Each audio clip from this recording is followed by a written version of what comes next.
ನಮ್ಗೆ ಅವಶ್ಯಕತೆ ಇಲ್ಲ. ಯಾಕಂದ್ರ ಬಾಬಾ ಸಾಹೇಬ್ ಅಂಬೇಡ್ಕರ್ ಅವರ ಆಲ್ರೆಡಿ ನಮ್ಗೆ ಸ್ವರ್ಗದಾಗ ಇಟ್ಟಾರ.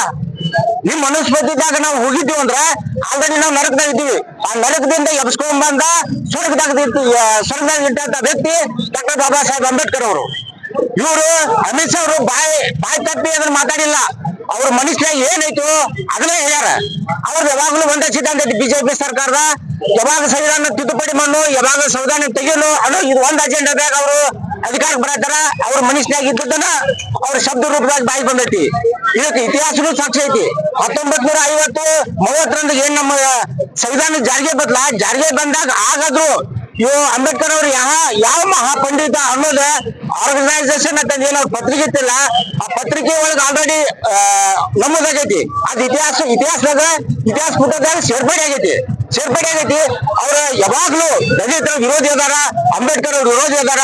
ಇವು RSS ಆಗಲಿ, ಬಜರಂಗ ದಳ ಆಗಲಿ, ಬಿಜೆಪಿ ಆಗಲಿ, ಇವೇನ್ ಅಂಗ ಸಂಸ್ಥೆಗಳದಾರ, ಹಳ್ಳಿಕರ್ ಆಗಿರ್ಬೇಕು, ಸಾವರ್ಕರ್ ಆಗಿರ್ಬಹುದು, ಇವ್ರು ಯಾವಾಗ್ಲೂ ನಮ್ಮನ್ನ ತುಳಿತಕ್ಕೆ ಒಳಗಾಗೆ ತಿಳ್ಕೊತ ಬಂದಾರ. ಇಷ್ಟು ವರ್ಷ ಆದ್ರೂ ಅಂಬೇಡ್ಕರ್ ಅವರಾಗ್ಲಿ ಅಥವಾ ಅವ್ರ ಸಿದ್ಧಾಂತಕ್ಕಾಗಲಿ ಯಾವ್ದು ಅವ್ರು ಸಪೋರ್ಟ್ ಮಾಡಿಲ್ಲ. ಅದಕ್ಕೆ ಇವ್ರೇನು ಒಂದು ಸಂಸತ್ನಾಗ ಏನಿದ್ರು ಮಾತಾಡ್ಯಾರಲ್ಲ, ಇವರು ಅಮಿತ್ ಶಾನ ವಜಾಗೊಳಿಸ್ಬೇಕು.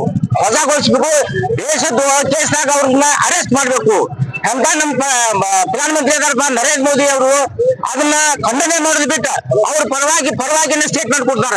ಇಂಥ ಸರ್ಕಾರದಿಂದ ನಾವು ಯಾವ ನ್ಯಾಯ ಪಡ್ಕೋಕ್ ಸಾಧ್ಯತಿ?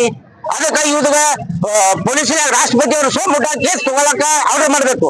ಯಾಕಂದ್ರೆ ಅವರ ಗೃಹ ಮಂತ್ರಿ ಅವ್ರ ಮ್ಯಾಗ ಆಕ್ಷನ್ ತಗೊಳಕ್ ಆಗಂಗಿಲ್ಲ. ಅದಕ್ಕೆ ಸೋಮುಟಾಗಿ ಕೇಸ್ ದಾಖಲು ಮಾಡಬೇಕು.